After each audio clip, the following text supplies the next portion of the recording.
করতে পারবেন। প্রথম পয়েন্ট তা হচ্ছে শয়তানকে কোনো রকমের চান্স না দেওয়া, কোনো সুযোগ দেবেন না, সুযোগই দেবেন না। যে আপনার দুশমন সে আপনার ধারে কাছে আসার সুযোগ পাবে, তাহলেই তো ক্ষতি করবে। ধরেন কোনো ব্যক্তি আছে যে আপনার জানের জন্য হুমকি, ধন সম্পদের জন্য হুমকি, চোর ডাকাত, তো চোর ডাকাতকে বাড়ির কাছেও আসতে দেবেন না। হ্যাঁ, আপনার ধারে কাছে আসতে দেবেন না, না আপনার বাড়িতে ঢুকতে পারবে না, বাড়ির কাছে আসতে পারবে, অথবা বাইরে গেলে আপনার কাছে ধারে কাছে আসতে পারবে, তাহলে আপনার কী করে ক্ষতি করবে? ঠিক ওই রকম শয়তানকে কোনো রকমের সুযোগই দিতে হবে না যে আপনার ক্ষতি করতে পারে। শয়তান সবসময় সর্বাত্মক চেষ্টা করে যে মানুষও এরকমই যেন খবিস হয়ে যায়, যেমন জিন শয়তান হচ্ছে খবিস, জিনের মধ্যে কার শয়তান যেমন খবিস, ঠিকই তেমনই চায় যে মানুষও কি হয়ে যাক, খবিস হয়ে যাক, নোংরা হয়ে যাক, পাপী হয়ে যাক। এই জন্য মানুষকে ভালো কাজ থেকে যথাসাধ্য দূরে সরাবার চেষ্টা করে। আপনি যখনই জিন শয়তান যেই সময়গুলিতে, মুহূর্তগুলিতে চান্স নেই আপনাকে খবিস বানিয়ে দেওয়ার, একজন মানুষকে খারাপ পথে পরিচালিত করার, তখন তার সামনে দরজা বন্ধ করে দেবেন, কোনো চান্স দেবেন না। তার একটি হচ্ছে ফজরের সময় যখন ঘুম ভাঙতে যাচ্ছে সেই সময় এই মর্মে নবী করিম সাল্লাল্লাহু আলাইহি ওয়াসাল্লামের সহিহ বুখারীর হাদিস রয়েছে 1074 নম্বর হাদিস, খুব গুরুত্বপূর্ণ হাদিস। প্রতিদিন চান্স নিয়ে থাকে, সবার ক্ষেত্রে, আমার আপনার সবার ক্ষেত্রে শয়তান চান্স নিয়ে থাকে যে দেখি আজকে একে ধ্বংস করব, এর ঈমান আমল ধ্বংস করব, একে জাহান্নামের রাস্তায় নিয়ে যাব, একে জান্নাতের পথ থেকে অপসৃত করব। হাদিসে কি রয়েছে? নবী সাল্লাল্লাহু আলাইহি ওয়াসাল্লাম বলছেন, ইয়াকিদু শায়তানু আলা কাফিয়াতি রাসি আহাদিকুম ইযা হুয়া নামা সালাসা ওয়াকাত। শয়তান গিরা লাগায়, গ্রন্থি বাঁধে। কয়টি? 3টি। কোন জায়গায় বলছেন? আলা কাফিয়াতি রাসি আহাদিকুম, তোমাদের মাথার পেছন দিকে, যে কাফিয়ায় যে মাথার নিম্ন ভাগে যে গর্দন রয়েছে, গর্দনের পেছন দিকটাই, এটাকে কাফিয়া বলা, যেখানে মাথার চুল শেষ হচ্ছে আর তারপরে যে নরম অংশটুকু, এখানে গিরা লাগায়। কেমন করে গিরা লাগায়? এটা গায়ব। কারণ ঈমানের প্রথম শর্ত হচ্ছে আল্লাযীনা ইউমিনুনা বিল গায়ব, যারা না দেখে কি করে? বিশ্বাস করে।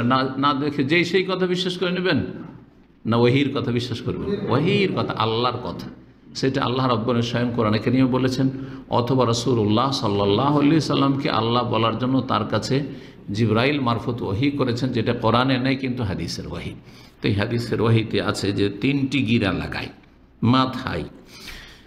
এযা হুয়া নামা, যখন মানুষ ঘুমিয়ে যায় তখন, সালাসা ওয়াকাত, 3টি গিরা, ইয়াদরিবু কুল্লা উকদাতিন, প্রত্যেকটা যে গিরা লাগায়, গিরা বাঁধে, ওতে কি করে? একটা মন্ত্র করে, আলাইকা লাইলুন তাওয়িল, আলাইকা লাইলুন তাওয়িল, তোমার রাত এখনো আছে, এখনো ভোর হয়নি, এখনো ঘুম পুরা হয়নি। আজকাল ছোট রাতে বড় ঈমানের পরীক্ষা। আমি দেখি শীতকালে মসজিদে অনেক লোক থাকছে, আমি যে মসজিদে ফজর সালাত আদায় করি, শীতকালে কমপক্ষে 3 লাইন থাকতো। করোনা জায়গা নয়, করোনাতে তো দূরে দূরে দাঁড়িত, সেটা সেরে যখন দাঁড়িত 2 লাইন, কমপক্ষে 2.5 লাইন। এখন 1 লাইন হওয়ার পরে তারপরে মসবুকে 2-1 লাগে। আমি চিন্তা করি, ওই মসজিদই তো সালাত আদায় করছি, কিন্তু রাত দাম্মামের এই গ্রীষ্মকালে এত ছোট হয়ে যায়, আরও ছোট হবে। হ্যাঁ, 2:30-তে আজান হয়ে যাবে। ঈমানের বড় পরীক্ষা যে 12টায় শুইল, কারণ মানুষের বদ অভ্যাস হয়ে গেছে, ডিউটি শেষ হয় তার 12টার আগে ঘুমাবে না।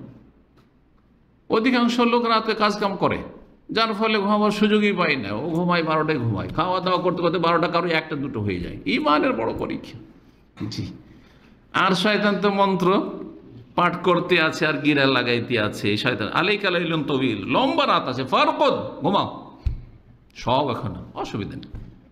ফাইন, এই যে মন্ত্র করে ফাইনিস্তাই কাজা, কিন্তু যদি আপনি জেগে যান, অ্যালার্ম লাগিয়ে রাখলেন, অথবা আজান শুনতে পেলেন, অথবা কেউ জাগিয়ে দিল আপনাকে, কোনো একটা তদবির হইতে হবে, কোনো একটা ব্যবস্থা রাখতে হবে। এই নয় যে ব্যবস্থা নেই, না না না, আমি অনেক ভাইকে দেখেছি। আমি বললি যে একসময় পরীক্ষা করেছি, আপনারা অ্যালার্ম লাগাবেন, তো উত্তরগুলো শুনবেন। বলছে শেখ আমার অ্যালার্মের প্রয়োজন হয় না। আমি বললাম যে নিশ্চয় দোষ আছে, আমি 3টা লাগাই আর এর অ্যালার্মের প্রয়োজন হয়নি। আমার প্রয়োজন না হোক তবুও লাগাই আমি, আর আপনি বলবেন অ্যালার্মের প্রয়োজন হয় না সেজন্য লাগাই না। এটা কোন সাহস? এটা একটা ইমানের দুর্বলতা। এটা হচ্ছে অযত্ন হওয়া। তাহলে এই ক্ষেত্রে ফজরের সালাতের ক্ষেত্রে তো যদি জেগে যাই, যখন জেগে গেলেন, প্রথম কথা শয়তান কি বলছে? জাগিও না, রাত আছে, আর আপনি জেগে গেলেন। তারপরে 2 নম্বর কি করলেন? যিকরুল্লাহ, ফাযাকার আল্লাহ, যিকির আজকার করলেন, আলহামদুলিল্লাহিল্লাযী আহিয়ানা বাদা মা আমাতানা ওয়া ইলাইহিন নুশুর। আর কি পড়লেন? আর কোনো দোয়া জানা আছে? আলহামদুলিল্লাহিল্লাযী আফানি ফি জাসাদি ওয়া রাদ্দা আলাইয়া রূহি ওয়া আযানা লি বিযিকরিহি। এই দোয়া অনেকের মুখস্থ নেই, না আছে? কার মুখস্থ আছে দেখি এই দোয়া? এই করতে হবে, করতে হবে। এই দোয়াটা খুব আমাদের সমাজে অপরিচিত, কিন্তু খুব গুরুত্বপূর্ণ অর্থগুলি। সামনের সপ্তাহে ইনশাআল্লাহ ঘুমের আলোচনা যখন করব, ঘুমের জিকির আজকারে, তখন ওর অর্থ বলবো। আজকে বলবো না, সময় নেই। জেগে গেল, জিকির আজকার করলো, ইনহাল্লা তোকদাহ, একটা গিরা খুলে গেল, জেগে গেছে, জিকির আজকার করেছে। ফাইন তাওয়াদ্দা, 2 নম্বর কাজ করলেন, উজু করে নিলেন। ইনহাল্লা তোকদা, দ্বিতীয় গিরাটি খুলে, কয়টি গিরা মেরেছিল? 3টি। ফাইন সাল্লাহ, তারপরে 2 রাকাত সালাত আদায় করলেন। যদি তাহাজ্জুদ হয় তাহলে খুবই ভালো, আর যদি নাও হয় তো এই যে সুন্নত বা তাহিয়াতুল উযু করলেন। ইনহাল্লা তোকদা, 3 নম্বরটিও খুলে গেল। ফরজ আদায়ের আগেই 3টি গিরা খুলে গেল, জিকির আজকার, উজু আর সালাতের মাধ্যমে। ফাসবাহা নাশীতান তাইয়্যিবান নফস, তখন ওই ব্যক্তি, যে ব্যক্তি জাগ্রত হলো এইভাবে, সেই ব্যক্তি সক্রিয় হয়ে যায়। নাশীত মানে অ্যাক্টিভ, সক্রিয় হয়ে যায়। তাইয়্যিবান নফস, তার মন মানসিকতা খুব ফ্রেশ হয়ে যায়। সত্যি ফজরের সালাত পড়লে কি যে মনটা ফ্রেশ থাকে, আর বিশেষ করে মসজিদে গেলে কি যে মনটা ফ্রেশ থাকে ফজরের সালাতে। সুবহানাল্লাহ, যে নিয়মিত যায় সে এটা অনুধাবন করে, বাকিরা অত ভাগা এটা উপলব্ধি করবে না। ওয়াইল্লা, আর যদি না জাগে, ওই শয়তানের মন্ত্র শুনে থেকে গেল যে রাত আছে, অসুবিধা নেই, অথবা খুব কষ্ট লাগছে ইত্যাদি, যে কোনো হোক শয়তানের সব মন্ত্র, তাহলে কি হয়ে গেল? আসবাহা খাবিসান নফসি কাসলান তাইয়্যিবান নফস, না হয়ে সক্রিয় হইল না, কি হয়ে গেল? খাবিসান নফস, ভিতরটা নোংরা হয়ে গেল, নফস মন নোংরা হয়ে গেল, কাসলান অলস হয়ে গেল, লেজি হয়ে গেল। সহিহ বুখারী এর হাদিস। 2 নম্বর উপায়, কিসের উপায়? শয়তান থেকে রক্ষার, বা শয়তানকে দমন করা। দমন করলে রক্ষা পেয়ে গেলেন। যদি দুশ্মনকে দমন করতে পারেন তাহলে তো রক্ষা পেয়ে গেলেন, তাই না? তো শয়তান থেকে রক্ষা পাওয়ার দ্বিতীয় উপায় হচ্ছে শয়তানকে বিতাড়িত করা এবং শয়তানকে ক্ষুধার্ত রাখা। তাড়িয়ে দেবেন আর ক্ষুধার্ত রাখবেন। পেটে যখন খাবার না থাকবে, খাবার পাওয়া যাবে না, তখন আর ঘুরবে না এদিক ওদিক। জি, কুকুর বিড়াল দেখেছেন তো, যে খেতে দেয় তার পাশে ঘোরাঘুরি করে, আর যদি খেতে না দেন, এসে যে খাওয়া দাওয়া করলেন আর কিচ্ছু দিলেন না, আর আপনার আশেপাশে যাবে না, ও চিনে নিয়েছে যে কৃপণ আছে, ঠিক না? এই মর্মে হাদিস সহিহ মুসলিমে রয়েছে 3762 নম্বর। নবী সাল্লাল্লাহু আলাইহি ওয়াসাল্লাম, ইযা দাখালা রাজুলু বাইতাহু, যখন কোনো মানুষ বাড়িতে প্রবেশ করে, ফাযাকার আল্লাহ, আল্লাহ জিকির আজকার করে। বিসমিল্লাহ, দরজা খুললেন, কি বললেন? বিসমিল্লাহ। ইনদা দুখুলি, প্রবেশের সময়, ওয়া ইনদা তামি, খেতে বসলো, বিসমিল্লাহ। কালা শয়তান, তখন শয়তান বলে, লা মাবিতা লাকুম ওয়ালা আশা, এখানে রাতও কাটানো যাবে না আর খেতেও পাওয়া যাবে না, ভাগ এখান থেকে, পালা এখান থেকে। জি, আল্লাহ। সুতরাং সতর্ক, সাবধান। বাড়িতে ঢুকছেন, বাসায় ঢুকছেন, আর তারপরে খেতে বসছেন, কি করছেন আপনি, আপনার পরিবার, ছেলে মেয়েদেরকে এইসব তরবিয়ত দেবেন। খেতে বসে যদি জিকির আজকার না করেন, অথবা আপনি বিসমিল্লাহ পড়লেন কিন্তু আপনার সাথে আপনার ছেলে মেয়েরা খাচ্ছে, তারা কিন্তু বিসমিল্লাহ পড়লো না, অনেকে কিন্তু খেয়াল করেন না, তাহলে আপনার খাবার খেয়ে ওর মাধ্যমে, যে বিসমিল্লাহ পড়লো না, ওর মাধ্যমে ওই জিন শয়তান হালাল করে নেবে, হালাল করে নেবে, ওই চান্স নেবে কিন্তু। জি, এই মর্মে হাদিস রয়েছে সহিহ মুসলিমে 3761 নম্বর। বলছেন রাসূল সাল্লাল্লাহু আলাইহি ওয়াসাল্লাম, ইন্না শাইতান ইয়াস্তাহিল্লু তাম, শয়তান মানুষের খাবারকে হালাল করে নেয়। মানে খেতে সক্ষম হয়। কীভাবে, কখন? আল্লাহ ইউজকার ইসমুল্লাহ আলিহি, যদি বিসমিল্লা না বলা হয়। খেতে বসলেন, বিসমিল্লা বললেন না। এই জন্য ছোটো বাচ্চারা, আরেকটি হাদিস, লম্বা হাদিস রয়েছে, সময় স্বল্পতার জন্য কিন্তু খুব জরুরি। নবী সাল্লাল্লাহু আলাইহি ওয়াসাল্লাম একবার খেতে বসেছেন, হ্যাঁ, সাহাবা কিরামদের সাথে। একটি ছোট্ট বালিকা দৌড় দিয়ে সে হাত দিয়েছে, একবার ধাই করে হাত দিয়েছে, তা আদরি করে খাবে। আর একটা বাচ্চা হাত দিয়েছে, সাথে সাথে হাত সরিয়ে নবী সাল্লাল্লাহু আলাইহি ওয়াসাল্লামকে দিলেন। কারণ ওর মাধ্যমে জিন শয়তান খেতে শুরু করবে, চান্স নেবে, হালাল করবে নিজের জন্য। বিসমিল্লাহ বলে খাবে। তাড়াতাড়ি করে যে বাচ্চারা হাত দিয়ে দেয়, ধাই ধাই করে খেতে শুরু করে, সাম্মিল্লাহ বলেন, বিসমিল্লাহ বলো, বিসমিল্লাহ বলে খেতে শুরু করো। জি। 3 নম্বর উপায়, সেটা হচ্ছে শয়তান থেকে নিজের লজ্জাস্থানকে আবৃত রাখা। শয়তান থেকে নিজের লজ্জাস্থানকে, নিজের পরিবারের ছেলে মেয়েদের লজ্জাস্থানকে কি করা? ঢেকে রাখা। শয়তান থেকে কেমন করে ঢাকবেন? বাথরুমে তো যেতেই হবে, তাই না? বিশেষ বিশেষ কিছু মুহূর্ত আছে যখন তো কাপড় খুলতেই হবে, তাই না? তাহলে বিবস্ত্র হইতে হবে, তো শয়তান তো দেখবে, শয়তান তো দেখবে। হ্যাঁ, দেখবেন না, আপনি বিবস্ত্র হবেন, প্রয়োজন নেই, লজ্জাস্থান উন্মুক্ত করবেন, কিন্তু শয়তান দেখতে পাবে না। তদবির, নবী করিম সাল্লাল্লাহু আলাইহি ওয়াসাল্লাম হাদিস রয়েছে, ইবনে মাজার হাদিস, হাদিসটি সহিহ, আল্লামা আলবানী বলেছেন, সিতরু মা বাইনাল জিন্নি ওয়া আওরাত বানি আদম, জিন এবং আদম সন্তানের লজ্জাস্থানের মাঝখানে আড় হচ্ছে, পর্দা হচ্ছে, এদা দাখালাল কানিফ, যখন শৌচালয়ে প্রবেশ করবে, পেশাব পায়খানায় বাথরুমে যখন প্রবেশ করবে, কি বলবে? আইয়াকুলা বিসমিল্লাহ, বিসমিল্লাহ বলবেন। আপনারা বিসমিল্লাহ বলেন না শুধু? আল্লাহুম্মা ইন্নী আউযু বিকা মিনাল খুবুসি ওয়াল খাবায়েস, আগে বিসমিল্লাহ বলবেন, তারপরে কি বলবেন? আল্লাহুম্মা ইন্নী আউযু বিকা মিনাল খুবুসি ওয়াল খাবায়েস। 4 নম্বর উপায়, শয়তানকে দূরে রাখার চেষ্টা করা এবং শয়তানের যে ভূমিকা রয়েছে সে ভূমিকায় ব্যর্থ করা। তাহলে শয়তানকে ব্যর্থ করতে হবে। আর একটা পন্থায় ব্যর্থ করতে হবে, সেটা হচ্ছে, আচ্ছা বাড়িতে ঢুকলেন তো হয়তো শয়তানকে ব্যর্থ করলেন, মানে খোদায় রাখলেন আর তাড়িয়ে দিলেন যে বাড়িতে ঢুকতে দিলেন না, তাই না? খেতে বিসমিল্লাহ বললেন, খেতে দিলেন না, কিন্তু বাইরে বেরিয়েছেন, এখন বাইরে বেরিয়েছেন, আর ঠিক আছে, তোকে তো বাড়িতে পাই না, কারণ তোর বাড়িতে কোনোদিন ঢুকতে দিস না, বিসমিল্লাহ বলেই ঢুকিস তুই, তাই না? খেতেও বসি বিসমিল্লাহ বলে, কখনো বলিস না, তো কোনো চান্সই পাই না, তো কিন্তু বাইরে যখন বেরিয়েছে রাস্তাঘাটে, হ্যাঁ, চলছেন, তখন শয়তান সুযোগ পাবে না? সেই সুযোগটাকেও নিতে দেবেন না শয়তানকে, সেখানেও ব্যর্থ করবেন। সেটা কিভাবে? নবী করিম সাল্লাল্লাহু আলাইহি ওয়াসাল্লামের হাদিস, আবু দাউদ, নাসাই, ইবনে হিব্বানে রয়েছে, হাদিসটি আল্লামা আলবানী রাহিমাহুল্লাহ সহিহ বলেছেন সহিহুল জামিতে। মান কালা হিনা খারাজা ইযা খারাজা মিন বাইতিহি, কোনো ব্যক্তি যখন বাড়ি থেকে বেরোবে তখন যদি বলে, কি বলে? বিসমিল্লাহি তাওয়াক্কালতু আলাল্লাহি ওয়ালা হাওলা ওয়ালা কুওয়াতা ইল্লা বিল্লাহ। সবার কিন্তু মুখস্থ আছে, তাই না? আমল আছে, নিয়মিত আমল, কারণ যেদিনে বলবেন সেদিনের সুযোগ নেবে। কিন্তু যখন এই কথা বলে, অভ্যাস করে নিলে হলো, কয়েকদিন যদি অভ্যাস করে নেন না, অভ্যাস মানে এমন হয়ে যাবে আপনার মজ্জাগত বিষয়, যেন অটোমেটিক্যালি বেরিয়ে আসবে, অটোমেটিক গিয়ারে আছে। তখন বলা হয় কফিতা, আল্লাহর পক্ষে বলে কফিতা, যথেষ্ট হয়ে গেছে। আল্লাহর ফেরেশতারা বলেন যে কফিতা, যথেষ্ট হয়ে গেছে। ওয়াকিতা, তোমাকে রক্ষা করা হয়েছে, বেঁচে গেছো।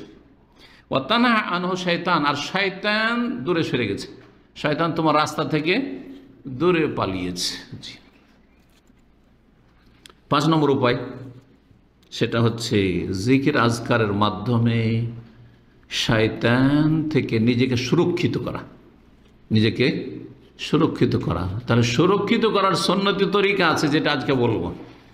আর নিজেকে সুরক্ষিত করার শিরকি বেদাতি তরিকা আমাদের দেশে প্রচলন আছে, খুব মশহুর আছে। শরীর বন্ধ করা, শরীর বন্ধ করা শুনেছেন কোনদিন? হ্যাঁ, শরীর বন্ধ করে, জি হ্যাঁ, বেদাতি তরিকা। এই শরীর বন্ধ করার যে সব তদবির দেশে আছে, সেগুলি হয় শিরক করে, আর না হলে কমপক্ষে বেদাত করে। বাকি সুন্নতি তরিকা শোনেন। শয়তান থেকে নিজেকে সুরক্ষিত রাখবেন, শয়তান কখনো ক্ষতি করার চান্স পাবে না যদি আপনি নিয়মিত আমল করেন। তাহলে প্রতিদিনের আমল হইতে হবে। হাদিসে মর্মে রয়েছে রাসূলুল্লাহ সাল্লাল্লাহু আলাইহি ওয়াসাল্লামের, মান কালা, যে ব্যক্তি বলবে লা ইলাহা ইল্লাল্লাহু ওয়াহদাহু লা শারীকা লাহু লাহুল মুলকু ওয়া লাহুল হামদু ওয়া হুয়া আলা কুল্লি শাইইন কাদির। কালিমা তাওহীদ, লা ইলাহা ইল্লাল্লাহ, আল্লাহ ছাড়া কোনো সত্য মাবুদ নেই। লা ইলাহা ইল্লাল্লাহ, ওয়াহদাহু লা শারীকা লাহু, যিনি এক ও একক, যার কোনো শরীক নেই। লাহুল মুলকু, তার জন্য সার্বভৌমত্ব বা তার জন্য সব কিছু রাজত্ব, মালিকানা। আর ওয়া লাহুল হামদু, তার যাবতীয় প্রশংসা। ওয়া হুয়া আলা কুল্লি শাইইন কাদির, আর তিনি সব কিছুর উপর ক্ষমতাবান। ফি ইয়াউমিন মিয়াত মাররা, প্রতিদিন যদি 100 বার করে বলতে পারে। প্রতিদিন কতবার? 100 বার। 100 বার হিসাব করে দেখবেন, নিয়মিত, একেবারে তাড়াহুড়া করে বলতে হবে না। নিয়মিত লা ইলাহা ইল্লাল্লাহু ওয়াহদাহু লা শারীকা লাহু লাহুল মুলকু ওয়া লাহুল হামদু ওয়া হুয়া আলা কুল্লি শাইইন কাদির। উচ্চারণ স্পষ্ট, অস্পষ্ট করে না বেদাতীদের মতো। 7 মিনিটের বেশি লাগবে না, 6.5 থেকে 7 মিনিটের খুব বেশি, 6-7 মিনিট মাত্র। কিন্তু আমরা আসলে সময়গুলোকে নষ্ট করি, খেয়াল করি না, বেখেয়াল, গাফিলতি আমাদের মধ্যে বেশি, যার ফলে করি না। 6-7 মিনিট কোনো ব্যাপার হলো। কত ঘন্টা আপনি মোবাইল নিয়ে থাকছেন, সোশ্যাল মিডিয়ায় আপনি দিচ্ছেন, লা হাওলা ওয়ালা কুওয়াতা ইল্লা বিল্লাহ, কত যে পাপ হয়ে যাচ্ছে মাত্র 6-7 মিনিট। এর মাধ্যমে 4টি উপকারিতা রয়েছে, শোনেন। 100 বার যদি দিনে বলেন, সকালে বলেন, দুপুরে বলেন, যে কোনো সময় বলেন, কানাত লাহু আদলু আশরে রেকাবিন, 10টি গোলাম স্বাধীন করার সওয়াব পাবে। একটা গোলাম স্বাধীন করা যে কত নেকি, একটা মানুষকে স্বাধীন করে আল্লাহর ইবাদতবন্দি করবে। গোলামের যুগে কত যে গুরুত্ব ছিল, এখন বুঝবেন না। ওয়া কুতিবা লাহু মিয়াতু হাসানা, 2 নম্বর ফজি, 100টি নেকি লিখা হবে। 100টি নেকি, এই 100 নেকি আমার দেশের মানুষের শুনে মন উঠবে না। বলছি আরে 49 কোটি শুনেছি তবলিগি ভাইদের কাছে, আর কি 100 শুনেছি। 100টা হচ্ছে জেনুইন, আর ওই 49 কোটি আর এত লাখ ওগুলো হচ্ছে সব জাল। কথা বোঝা গেছে? জাল টাকা যদি কোটি কোটি টাকা, এই ঘর ভর্তি যদি জাল টাকা থাকে, আর আমার কাছে মাত্র 100 টাকা আছে, 100 টাকা তো মাশাআল্লাহ আমার অনেক কাজ হয়ে যাবে। হবে না? হবে না? 2-4-10 দিন আমি চালিয়ে নিতে পারবো। কিন্তু আপনার জাল টাকাতে কিছু চালাতে পারবেন? সোজা গিয়ে ধরা খাবেন। একজন এরকম ধরা খেয়ে জেলে দেখা বক্তব্য করতে গিয়ে, অনেক আগের কথা বলছি, এইখানে একটা ব্যাংক ছিল রাজী, ওই আপনার ওই সিগন্যাল যে রিয়াদ ব্যাংকের অপোজিটে, মুআসসাসাতুর রাজী তখনকার যুগে, করোনার ব্যাংক ছিল ছোট্ট করে। তো ওই ব্যাংকে সে 500 টাকার নোট, 500 রিয়াল জাল টাকা, কিন্তু ও জানে না বেচারা জাল, যা ওর কাছে বুঝলাম জানে না। ও কাউন্টারে দিয়েছে, ওকে যদি বলে দিত জাল, তাহলে বেচারা বেঁচে যেত। অফিসার মনে করেছে যে আসলে জালিয়াতি করতে এসেছে, ও কি জানে, গায়েব তো আর জানে না।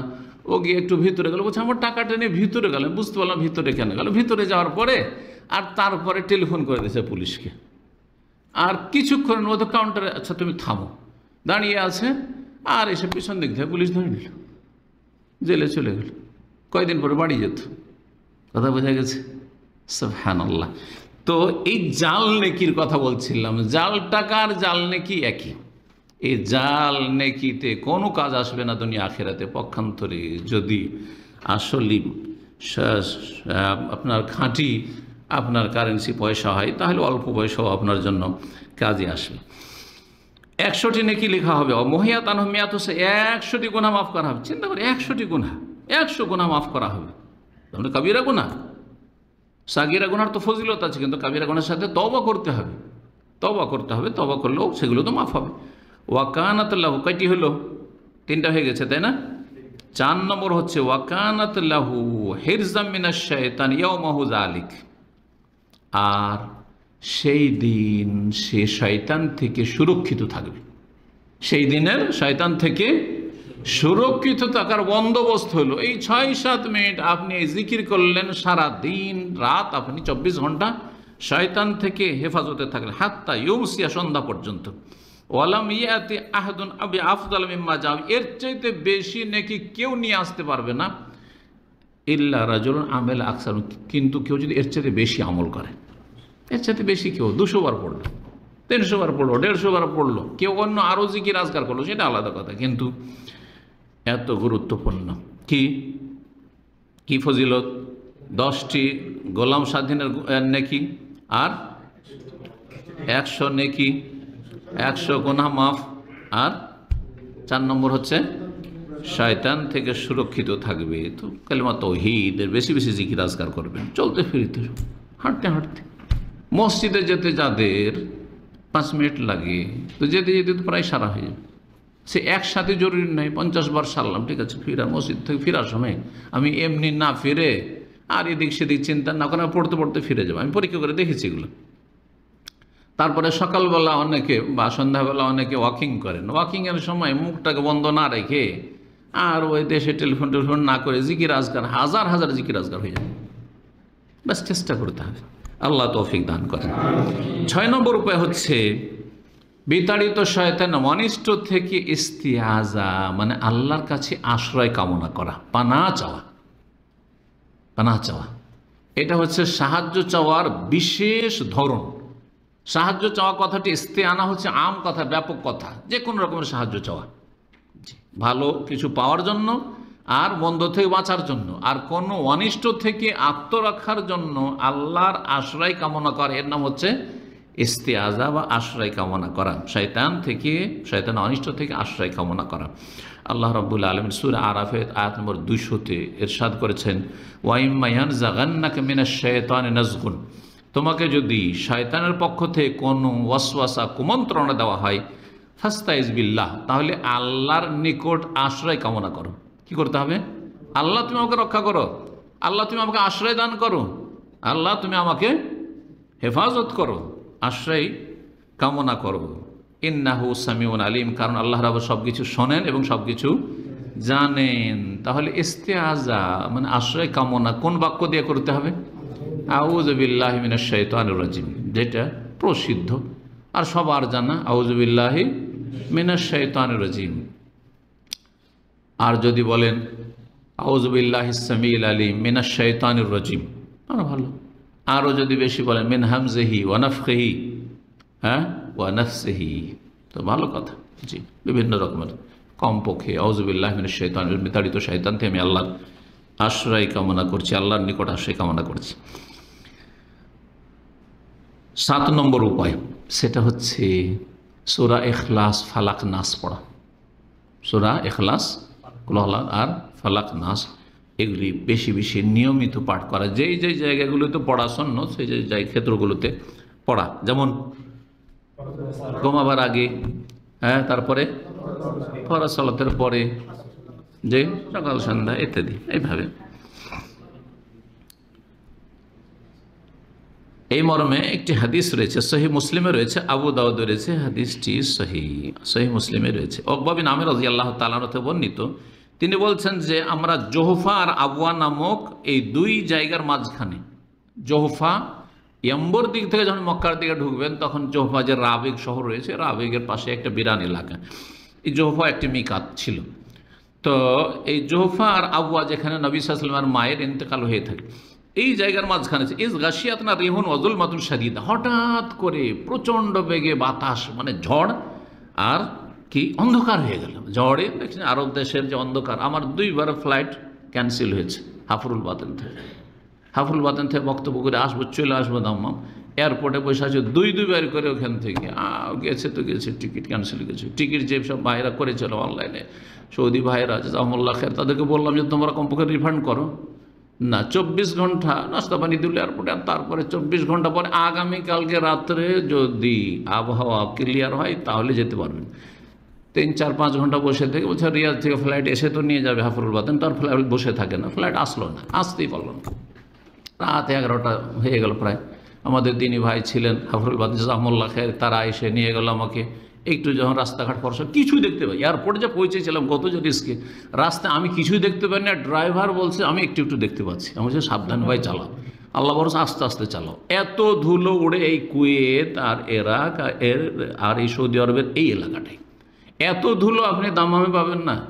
যার যাওয়া অভিজ্ঞতা নেই হাফরুল বাতেনের দিকে, খাবজের দিকে, তারা জানতে পারবে না যে কত ধুলো উড়ে, কিছুই দেখা যায় না। আল্লাহু আকবার। তো 2বার করে এরকম হয়েছে। তো এই রকমের কি ছিল, ঝড় এবং অন্ধকার হয়ে গেছে ঝড়ে। রাসূলুল্লাহ সাল্লাল্লাহু আলাইহি ওয়াসাল্লাম আশ্রয় কামনা করছেন, আউযু বিরাব্বিল ফালাক, কুল আউযু বিরাব্বিল ফালাক, এই দিয়ে আউযু বিরাব্বিন নাস, সূরা ফালাক নাস পড়ছেন। আর বললেন, হে ওকবা তাআউযাজ বিহিমা, তুমি এই দুটো সূরা দিয়ে আল্লাহর আশ্রয় কামনা করো। এই দুটো সূরা দিয়ে আল্লাহর আশ্রয় কামনা করো আল্লাহর কাছে। ফামা তাআউযাজা মুতাআউযিজুন বিমিসলিহিমা, এই দুটো সূরার মাধ্যমে আশ্রয় কামনার মতো আর কোনো আশ্রয় হতে পারে না। কোনো এমন কোনো বাক্য নেই যে বাক্য দিয়ে এর চাইতে ভালো করে আল্লাহর কাছে আশ্রয় চাওয়া যেতে পারে। জি, স্পেশালি রাসূলুল্লাহ সাল্লাল্লাহু আলাইহি সাল্লাম কি সে জাদুতে যে আক্রান্ত হয়েছিল, ইহুদির জাদু, যে মারাত্মক ধরনের জাদু ছিল, অন্য মানুষকে এই জাদু হইলে সে ধ্বংস হয়ে যেত, বাঁচতই না। আল্লাহ রাব্বুল তার হেফাজত, রাসূলুল্লাহ সাল্লাল্লাহু আলাইহি সাল্লামের বিশেষ আল্লাহর খাস হেফাজত।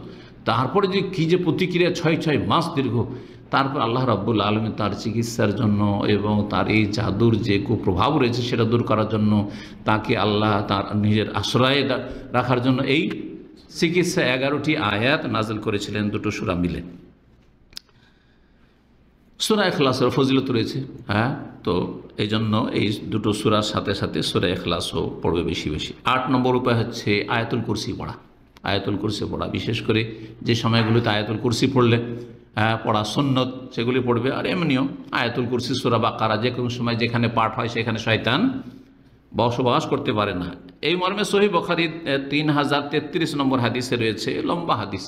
আবু হুরায়রা রাদিয়াল্লাহু তাআলা আনহুকে খেজুরের পাহারাতে লাগিয়েছিলেন। আর চোর, ওই জিন শয়তান চোর হয়ে কী করতে এসেছিল? চুরি করতে এসেছিল। একদিন ধরলেন, ছেড়ে দিলেন, মায়া হয়ে গেল, দ্বিতীয় দিনে ছেড়ে দিলেন, তৃতীয় দিন আর ছাড়বো না, আর ছাড়বো না। কারণ দেখলো যে তো ছাড়বে না, তো একটা তো শিখিয়ে দিই কিছু। কী শিখিয়েছিল? আয়াতুল কুরসির ফজিলত। আয়াতুল কুরসির ফজিলত, জি। তো শয়তানের শিক্ষা কি ওহী নাকি? ওহী হইতো না যদি নবী সাল্লাল্লাহু আলাইহি ওয়াসাল্লাম সেটাকে স্বীকৃতি না দিতেন, অনুমোদন না দিতেন। সাদা কাকা সে সত্য বলেছে, তার মানে তখন হাদিস হইল, তখন কি হয়ে গেল? হাদিস হয়ে গেল। সুতরাং আহলে কোরআন বিভ্রান্ত করছে এইভাবে কিন্তু এক শ্রেণীর লোককে। এটা হইতে পারে, হ্যাঁ, যে শয়তান আয়াতুল কুরসির ফজিলত শিখাবে আর ওই হাদিস মানবো? নাউজুবিল্লাহ। বলছি ওই হাদিস মানবো যে হাদিস বলা হচ্ছে যে শয়তান হাদিস শিখায় আর শয়তান আয়াতুল কুরসির ফজিলত শিখায়। কিভাবে এক শ্রেণীর শয়তান, যারা ভ্রান্ত আকীদার শয়তান, তারা জাতিকে গোমরাহ করছে। কথা বোঝা গেছে না? জি। তো এই জন্য এলেম জরুরি। এলেমের অস্ত্র না থাকলে আপনাকে কাত করে দেবে। জি। নবী সাল্লাল্লাহু আলাইহি ওয়াসাল্লাম ওই হাদিসটিতে কি রয়েছে শোনেন। কি বলেছিল ইবলিস? এজা আওয়াইতা ইলা ফিরাশি আবু হুরায়রা, তোমাকে একটা তদবির শিখিয়ে দিয়েছি, যাক ছেড়ে দাও, আজকে একটা ভালো কিছু শিখিয়ে দিয়েছি। কি ছিল? তুমি যখন বিছানায় আসবে শোয়ার জন্য, ফাকরা আয়াতুল কুরসি, তখন আয়াতুল কুরসি, তার মানে তার আগে আয়াতুল কুরসি কিন্তু নাজেল হয়ে গেছে, সূরা বাকারা নাজেল হয়ে গেছে। যদি আয়াতুল কুরসি পাঠ করো তাহলে কি হবে? লাম ইয়াজাল আলাইকা মিনাল্লাহি হাফিজুন ওয়ালা ইয়াকরুবুকা শাইতানুন, সারা রাত আল্লাহর পক্ষ থেকে একজন সিকিউরিটি ফেরেশতা নিযুক্ত থাকবে তোমার পাহারা দেওয়ার জন্য, সিকিউরিটির জন্য। ওয়ালা ইয়াকরুবুকা শাইতান, শয়তান তোমার কাছেও আসতে পারে, শয়তান তোমার কাছেও আসতে পারবে না। নবী সাল্লাল্লাহু আলাইহি সাল্লামের কাছে যখন আবু হুরায়রা এই কিসসা শুনলেন, ইয়া রাসূলুল্লাহ এরকম ঘটেছিল, নবী সাল্লাল্লাহু আলাইহি ওয়াসাল্লাম জিজ্ঞাসা করেছেন, আগে কিন্তু ওহীতে জেনে গেছেন যে কি ব্যাপার, মা ফাআলা আসিরুকাল বারিহা, বলো তোমার বন্দির কি খবর, তোমার কায়দির কি খবর? জি ইয়া রাসূল, আর বলিয়েন না, আপনি তো আগে ওহীতে জেনে গেছেন, তো ঘটনা এরকম ঘটেছে, ছেড়ে দিয়েছি ওকে। নবী করিম সাল্লাল্লাহু আলাইহি ওয়াসাল্লাম বললেন যে সাদা কাকা তোমাকে সত্যি বলেছে, আয়াতুল কুরসির এই ফজিলতটা কি বলেছে? সত্য বলেছে, কিন্তু সে সত্যবাদী না, ওয়াহুয়া কাযুবুন, সে মহামিথ্যুক। কাযুব মুবালাগার শেখা মানে চরম মিথ্যুক, হাজার হাজার মিথ্যার ভিতরে একটি সত্য।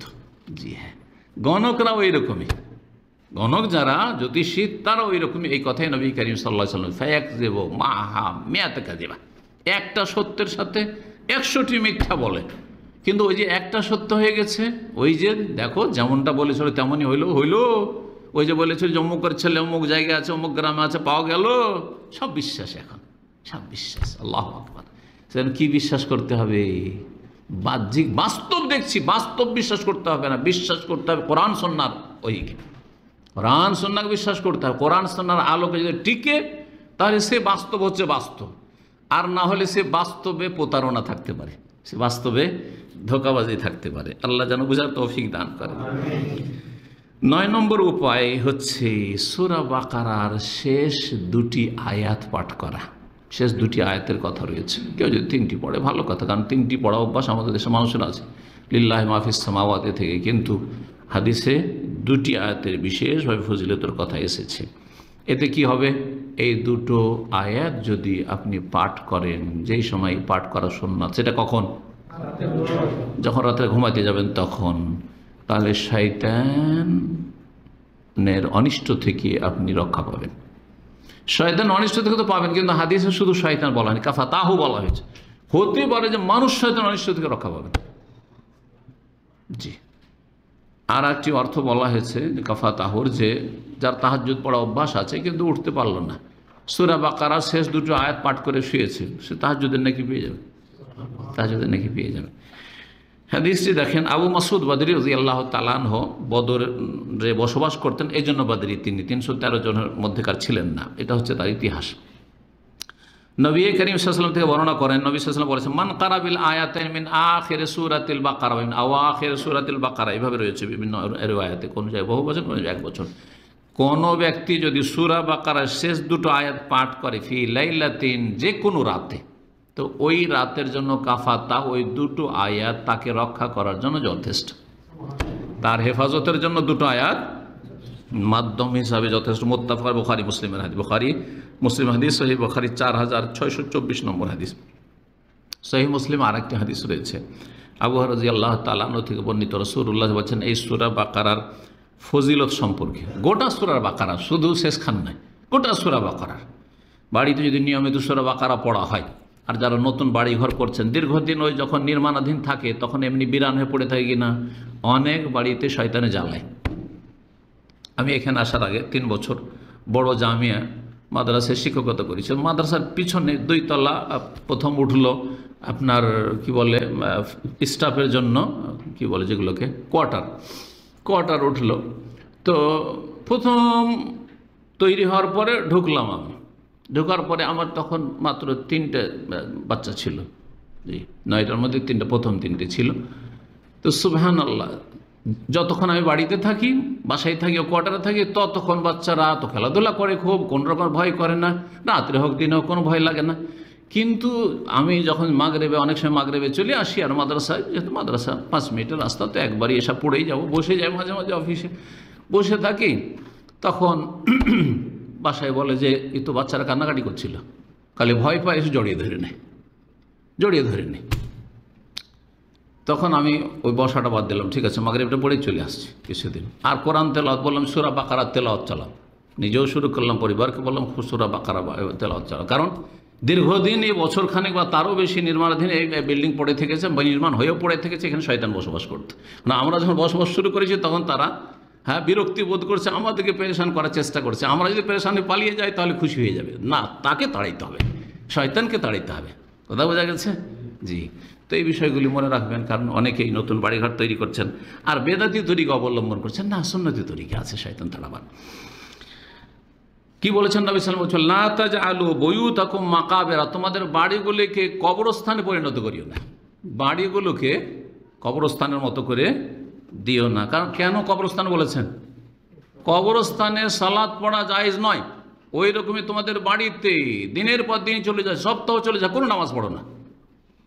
মসজিদে গেলে হয় বেনামাজি 1 নম্বর, আর না হলে নামাজি হলে মসজিদে গিয়ে সুন্নাত মসজিদে, আর বেতরও মসজিদে, ফরজও মসজিদে, নফলও মসজিদে, 17 রাকাত এশা পড়বে তাও মসজিদে, সব মসজিদে, বাড়িতে কোনো নামাজ নেই। যার ফলে বাড়িতে শয়তান আসর জমিয়েছে। না, খবরদার না, কবরস্থান বানায় না বাড়িকে। ইন্না শায়তানা ইয়ানফিরু মিনাল বাইত আল্লাযী ইউকরা ফীহি বা তুকরা ফীহি সূরাতুল বাকারা, যেই বাড়িতে সূরা বাকারা নিয়মিত পাঠ করা হয় সেই বাড়ি থেকে শয়তান ইয়ানফিরু মানে পলায়ন করে, না ইয়ানফিরু মানে পলায়ন করে, পালিয়ে যায়, থাকতেই পারবে না, পালাবে। জি, সহিহ মুসলিমের হাদিস। 10 নম্বর উপায়, আর সেটা সবচেয়ে গুরুত্বপূর্ণ উপায়। কিসের উপায়? শয়তান থেকে নিজেকে, নিজেদেরকে, নিজের পরিবার পরিজনকে রক্ষা করা। দুনিয়ার অনিষ্ট, দিনের অনিষ্ট। এখানে বলে রাখা ভালো যে শয়তান শুধু আপনার আখিরাত নষ্ট করে না, আপনার দুনিয়াও নষ্ট করতে চায়। মানসিক অশান্তির জন্য ওয়াসওয়াসা দেয়, ওয়াসওয়াসার রোগ অনেকের আছে। তারপরে মানসিক অশান্তি সৃষ্টি করার জন্য পরিবারের সাথে ঝগড়া লাগিয়ে দেয়, অন্য লাগিয়ে দেয়। যখনই দেখুন স্বামী স্ত্রী যখন তখন ঝগড়া লাগছে, জানবেন যে শয়তান সুযোগ নিচ্ছে। শয়তানকে সুযোগ দিবেন না। শয়তানকে সুযোগ দিলেন মানে আপনি হেরে গেলেন। না, সমাধান আছে, যে কোনো সমস্যার সমাধান আছে। কেন সমাধান খুঁজে পাবেন না? আপনাকে অবশ্যই এটা চিন্তা করতে হবে যে আমার ওয়াইফের সাথে অথবা ছেলেমেয়েদের সাথে যে সমস্যাগুলি হচ্ছে এর কারণ কি। কারণ উদ্ঘাটন করেন। কারণ যখন উদ্ঘাটন হয়েছে তো এর সমাধান কী হতে পারে, এই কারণগুলি দূর করার উত্তম ব্যবস্থা কি হতে পারে। আর না, সমস্যা হয়েছে, সমস্যাকে আরও বাড়াবো। হ্যাঁ, তুই 1 কদম বাড়বি, আমি 2 কদম বাড়বো, তোরা বাড়াবাড়ি করবি, আমিও তোদের চাইতে কম না। কারণ গায়ে জোর বেশি আছে, জমি জায়গা আপনার নামে আছে, টাকা পয়সার মালিক আপনি, এখন স্ত্রী আপনার কাছে দুর্বল। অনেক সময় এর বিপরীত, আবার অনেক স্বামীরাই দুর্বল, কিন্তু স্ত্রীর কাছে স্বামী নির্যাতন হচ্ছে। শুধু এই নারী নির্যাতনই হচ্ছে না, পুরুষরাও খুব বেশি নির্যাতন হচ্ছে। এসব খবর আজকাল সোশ্যাল মিডিয়াতে আপনারা দেখতে পাচ্ছেন। আল্লাহ হেফাজত করে। সব খেয়ে দিয়ে লুটপাট করে পরকীয়া প্রেমে কোথায় পালিয়ে চলে গেল সব। জি হ্যাঁ, বরং নিজের তৈরি করা বাড়িতে, আমি এরকম ঘটনা জানি, দামামেও ছিল, এইসব এলাকায় ছিল, বহু টাকা ইনকাম করেছে। হ্যাঁ, তাদের কথা শুনেছি, নামটা না বললে তো আর কোনো গীবত নেই। বলছে যে সে তো পরকীয়া করেছে, বাড়ি স্ত্রীর নামে করেছিল, সেই বাড়িতে সে ওকে নিয়ে থাকছে। হ্যাঁ, যেটা বর্তমান যেটা অবৈধ স্বামী, সেটাকে নিয়ে সে বাড়িতে বসবাস করছে। এরকম বহু ঘটনা আছে। আল্লাহ হেফাজত করে। এক তো সবচেয়ে বড় কারণ হচ্ছে পাপ। মানব জীবনে পাপ, অবশ্য পাপ আছে। চিন্তা করেন, আপনি কারো ইজ্জত যদি নষ্ট করে থাকেন তো কেউ আপনার ইজ্জত নষ্ট করবে, আপনার ওয়াইফের ইজ্জত নষ্ট করবে, আপনার ছেলে মেয়েদের ইজ্জত নষ্ট করবে। জি, আর না হলে অন্য কোনো পাপ আছে।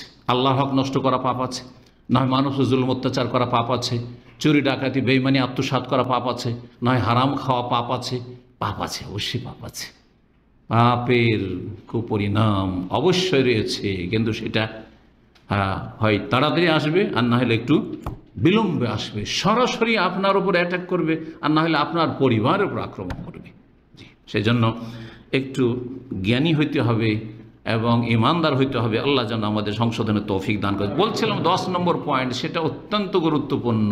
শয়তানের অনিষ্ট থেকে আত্মরক্ষার জন্য বা শয়তানকে দমন করার জন্য, সেটা হচ্ছে তৌহিদ এবং বিশুদ্ধ আকীদা। তৌহিদ আর সহি আকীদা।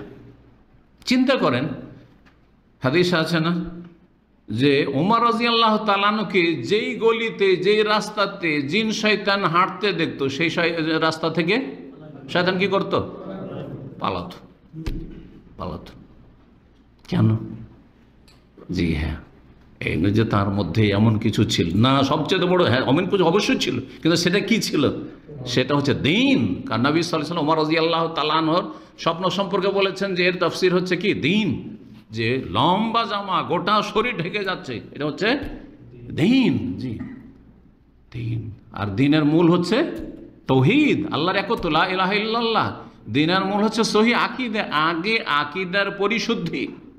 আকীদা হচ্ছে কিবলা, তারপরে 5 ওয়াক্ত সালাত, তারপরে তখন যাকাত, তারপরে তখন সিয়াম, তারপরে তখন হজ, তারপরে অন্যান্য ফরজ, ওয়াজিব আর সুন্নত নফল। জি, তো আকীদা সহি হইতে হবে। সহি আকীদা যদি থাকে তো আপনি আল্লাহর মনোনীত বান্দা, মুখলাসিনদের অন্তর্ভুক্ত, নিষ্ঠাবান বান্দা, মুখলেসিন। আর মুখলাসিন মানে হচ্ছে মুস্তাফিন, মানে মনোনীত, বাছাইকৃত বান্দার অন্তর্ভুক্ত যদি হইতে পারেন তো শয়তান কখনো ক্ষতি করতে পারবে না। শয়তান কখনো ক্ষতি করতে পারবে না। শোনেন, আল্লাহ রাব্বুল আলামিন কি বলেছেন এই জিন শয়তান বা ইবলিশ শয়তান, জিন শয়তানের প্রধান ইবলিশ শয়তান সম্পর্কে। ইবলিশ শয়তান যখন শয়তান হয়ে গেল, আল্লাহর কথা শুনলো না, মানলো না, আর আদম আলাইহিস সালামকে ফেরেশতারা সেজদা করলো, সে করলো না। তখন সে দেখলো যে আমি তো জাহান্নামী হয়ে গেলাম। কার কারণে হইলাম? আদমের কারণে হইলাম। হ্যাঁ, দোষ চাপাইল কার ওপর? মনে মনে। আর তোর কারণে হইলাম। আচ্ছা ঠিক আছে, তোর সন্তানকে আমি গোমরা করে জাহান্নামে নিয়ে যাব। তাহলে এটাও তো তার ক্ষমতায় নেই, তো আল্লাহর কাছে চেয়ে নিতে হবে। তো ও জানছে যে ও আল্লাহর কাছ থেকেই চাইতে হবে। এত বিদ্যা, তাহলে কম বিদ্যা নেই তার? বিদ্যা যথেষ্ট না, এলেম যথেষ্ট নয়, আমল লাগবে আসলে। জি, যথেষ্ট এলেম ছিল, না হলে ও কী করে এসব বুঝলো যে আমাকে এই ছাড় নিতে হবে? কত বিচক্ষণ ছিল। আর ছাড় আমার হাতে না, আমার ক্ষমতা নেই, সুতরাং আল্লাহর কাছ থেকে চাইতে হবে। কালা ইবলিস শয়তান বলছে রব্বে বিমা আগওয়াইতানি, হে আমার রব, আল্লাহকে রব বলেছে, তাহলে শুধু আল্লাহ আল্লাহ করলে জান্নাত পাওয়া যায় না, আল্লাহটাকে টিকিয়ে রাখতে হবে। কথা বোঝা গেছে? আল্লাহ আল্লাহ করছে আর এদিকে মাজারে সেজদা করছে, আল্লাহ আল্লাহও করছে আর ওইদিকে গৌস কুতুবের কাছে চাইছে। আল্লাহর গৌস কুতুব ওলিয়া আউলিয়া সারা দুনিয়াকে ধরে আছে, আল্লাহ না হলে আল্লাহ কখন ধ্বংস করে দিত। এসব আকিদায় যদি সুফিদের আকিদায় থাকে তো আল্লাহ আল্লাহ করে কাজ হবে? তো ইবলিস শয়তানও তো আল্লাহ আল্লাহ করেছিল। রব্বে, হে আমার রব, বেমা আগওয়াইতানি, যেহেতু আমাকে পথভ্রষ্ট করেই দিলে। কিভাবে বলছে, কিভাবে? বেমা আগওয়াইতানি, যেহেতু আমাকে জাহান্নামী করেই দিলে, পথভ্রষ্ট করেই দিলে, লা ওয়াযায়্যানান্না লাহুম ফিল আরদ, পৃথিবীতে আমি এই মানব জাতির জন্য পাপগুলিকে সুসজ্জিত করে পেশ করব। পাপ করতে কিন্তু মজা লাগে। অনেক বিবাহিতদেরকে স্ত্রী ভালো লাগে না, হ্যাঁ, পরের স্ত্রী ভালো লাগে। হ্যাঁ, তুমি এই জানো না, তো সেই জানো না, তুমি দেখো অন্য মেয়েরা কত স্মার্ট, তো অন্য মেয়েরা কত মানে বিনোদন করতে পারে, তো এই করতে পারে, তাদের ভাষা তো বুঝছেন, তাই না? রাস্তাঘাটে আপনার স্ত্রী ভালো লাগে না, ও রাস্তাঘাটে বেগানা মহিলা দেখলে ভালো লাগে, পরের মেয়েকে দেখতে ভালো লাগে, যেটা হারাম সেটা ভালো লাগে, হালালটা ভালো লাগে না। বোঝা গেছে না? সব ক্ষেত্রে তো কি করবো, সাজিয়ে সাজিয়ে, পাপকে সাজিয়ে সাজিয়ে শয়তান পেশ করবে অনুমতি। ওয়ালা ওয়াকবিয়ান আজমাইন, আর সবগুলিকে আমি পথভ্রষ্ট করবো, সবগুলিকে আমি কি করব, পথভ্রষ্ট করব। আমি পথভ্রষ্ট হইলাম, ওদেরকে পথভ্রষ্ট করে জাহান্নামে নিয়ে যাব। সূরা হিজর আয়াত নম্বর 39 থেকে। তবে কাকে পারবো না, নিজে স্বীকার করেছে। ইল্লা ইবাদাকা মিনহুমুল মুখলাসিন, তোমার মুখলাসিন অর্থাৎ মনোনীত, নির্বাচিত, পছন্দনীয় যারা, খালেস নিখুঁত বান্দা, বান্দা, তাদের আকিদাতে শিরকের ভেজাল নেই, হ্যাঁ, সুন্নতের জায়গায় বেদাতের ভেজাল নেই, সবসময় নেক নিয়ত, নিয়তে তাদের ভেজাল নেই, সৎ নিয়তে চলে। মানুষ চলতে চলতে হচট খেয়ে পড়ে, তাহলে তাড়াতাড়ি উঠে যাবে, সংশোধন করবে, এইরকম মুখলাসিন। আয়াত নম্বর 40 সূরা হিজরে আল্লাহ রাব্বুল বলছেন, তারপরে নিজেই সেই ইবলিস বলছে, ইন্না ইবাদ, আল্লাহ রাব্বুল বলছেন, ইন্না ইবাদি লাইসা লাকা আলাইহিম সুলতান। আল্লাহ বলছে, ঠিক আছে, তোকে এই ক্ষমতা দিলাম, তবে শুনে রাখ, আমার যারা খাঁটি বান্দা, লাইসা লাকা আলাইহিম সুলতান, তোমার আধিপত্য তাদের উপর চলবে না, তোমার ক্ষমতা তাদের উপর খাটবে না। ইল্লা মানিত্তাবাকা মিনাল গাবিন, তাহলে তুমি পারবে কোনগুলোকে জাহান্নামে নিতে, যারা তোমার ভক্ত হবে পথভ্রষ্ট হয়ে, মিনাল গাবিন, তোমার ভক্ত, তোমার অনুসারী যদি হয়ে যায় তাহলে তারা যাবে। সূরা হিজর আয়াত নম্বর 42, তাহলে 39 থেকে 42 পর্যন্ত এই কথাগুলি আল্লাহ রাব্বুল বলেছেন। সুতরাং একজন মুসলিমকে শয়তান থেকে যদি বাঁচতে হয়, কী করতে হবে? তাওহীদ শিখতে হবে, তাওহীদের জ্ঞান অর্জন করতে হবে। তাওহীদ পরিপন্থী কি? শিরক। শিরক কত প্রকার? শিরক, বড় শিরক, ছোট শিরক, প্রকাশ্য শিরক, গোপনীয় শিরক, জানতে হবে কোনগুলি শিরক। আমাদের দেশের মানুষেরাও শিরক জানে, কিন্তু কোনগুলি শিরক? হ্যাঁ, হিন্দুদের পূজা শিরক, খ্রিস্টানরা শিরক করে, ইহুদিরা শিরক করে, বুদ্ধিস্টরা শিরক করে, আমরা মুসলিম মাজার পূজা করলো ইসলাম করছি। কথা বোঝা গেছে?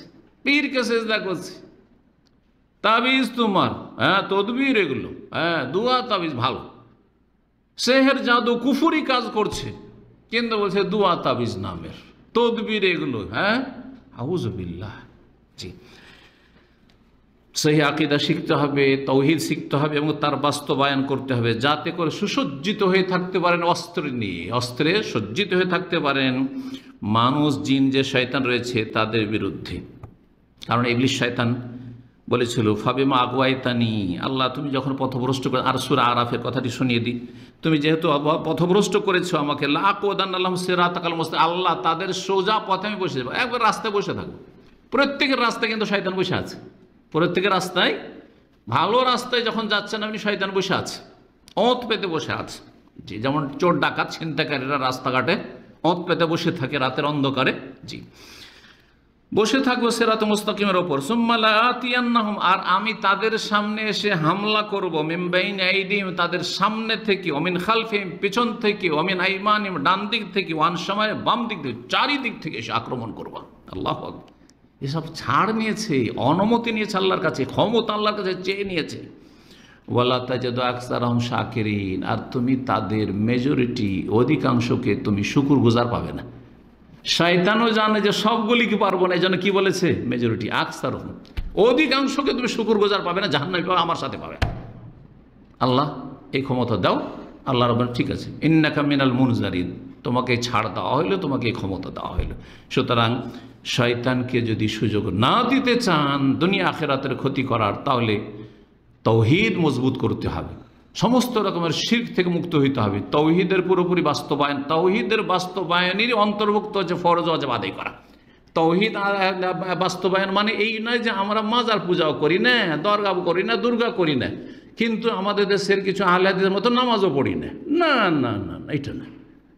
5 ওয়াক্ত সালাত পড়াটা হচ্ছে তাওহীদের বাস্তবায়ন। এক আল্লাহ আমার মাবুদ, তো তার ইবাদত হইতে হবে, মাবুদ মানে তো তার ইবাদত হইতে হবে। প্রথম ইবাদত 5 ওয়াক্ত সালাত, আর তা হচ্ছে 17 রাকাত। 17 রাকাত পড়ে দিলে আল্লাহর জিজ্ঞাসা করবে না আর কেন বেশি করনি। তবে অনেক ঘাটতি থাকবে, ঘাটতি যদি পূরণ করতে চাও তো সুন্নত বেতর ঠিক রাখো, কিন্তু 17 রাকাতে যদি ঘাটতি করেন তো তাওহীদের বাস্তবায়ন করলেন না, প্র্যাকটিক্যাল করলেন না।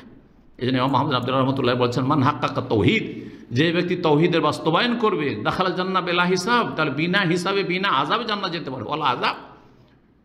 তাওহীদের বাস্তবায়ন হচ্ছে শিরক থেকে মুক্ত হওয়া, বেদাত থেকে মুক্ত হওয়া, তার সাথে সাথে তাওহীদ সুন্নাহ প্রতিষ্ঠা করা, ফরজ ওয়াজিব আদায় করা, হারাম নাজায়েজ থেকে বেঁচে থাকা। যে হারাম কাজ করে, পাপ কাজ করে, সেই ব্যক্তির তাওহীদে ত্রুটি আছে। কোন দিক থেকে ত্রুটি আছে? আমি এই তাওহীদের আলোচনাগুলিতে এগুলো যখন বিস্তারিত আলোচনা করেছি, যে মানুষের সামনে একটা পাপ করে না কিন্তু আল্লাহর সামনে করছে। যে ঘুষখোর অফিসার ঘুষ খাচ্ছে, যদি একজন বসে থাকে সামনে তো ঘুষ নেবে না, নেবে? বিভিন্ন পন্থে এমনভাবে ঘুষ নেবে যে বসে থাকলে যেন জানতে না পারে, ঠিক আছে না? অনেকের ঘুষের কথা শুনেছি যে ঘুষ এমনভাবে দেয় যেন একজন ড্রাইভার আসলো আর আসার পর নতুন একটা কারের চাবি ধরিয়ে দিয়ে চলে গেল। কী করে ধরবে যে ঘুষ? হ্যাঁ, একটা বিল্ডিং তৈরি করে বিশাল একটা ভিলা তৈরি করার পরে চাবি নিয়ে এসে, স্যার এই যে চাবি নেন। কী করে বুঝবে? বসে থাকলেও বুঝতে পারবে না। যদি আমাকে এরকম কেউ চাবি ধরে তো বলবেন যে ওদের সাইকেলই চাবি দিল, তাই না? জানতে দিতে চায় না, কিন্তু রব্বুল আলামিন তো জানছেন যে এই চাবি কার চাবি, কোথা থেকে, কিসের চাবি, এই তো ঘুষের চাবি। হ্যাঁ, ঘুষের ভিলা, ঘুষের গাড়ি, হ্যাঁ, মার্সিডিজ গাড়ি, BMW গাড়ি, ঘুষ, ছোট হোক আর বড় হোক, যত দুর্নীতি রব্বুল আলামিনের সামনে করছেন, কিন্তু মানুষের সামনে কেউ করছেন না। এটা শিরক না? এটা তাওহীদের ত্রুটি না? কোথায় তাওহীদের বাস্তবায়ন? যেই ব্যক্তি তাওহীদের বাস্তবায়ন করবে, ব্লু ফিল্ম দেখছে, পারবেন একজনের সামনে, এতগুলির সামনে না, মাত্র একজন কেউ বসে থাকবে, ব্লু ফিল্ম কেউ খুলে দেখতে পারবেন, কিন্তু আল্লাহর সামনে দেখছেন। এটা তাওহীদের ত্রুটি না? হ্যাঁ, তাওহীদের ত্রুটি, তাওহীদের বাস্তবায়ন নাই। তাই তাওহীদের পুরোপুরি বাস্তবায়ন করলে যথাসাধ্য কোনো গুনাহ হবে না, কোনো গুনাহ হবে না, আর কোনো ফরজ ওয়াজিবে ঘাটতি হবে না। আল্লাহ রাব্বুল আলামিন যেন তৌফিক দান করেন। এখানে আজকের আলোচনা শেষ করছি। ওয়া সাল্লাল্লাহু ওয়া সাল্লাম আলা নবিয়িনা মুহাম্মদ ওয়া আলা আলিহি ওয়া সাহবিহি।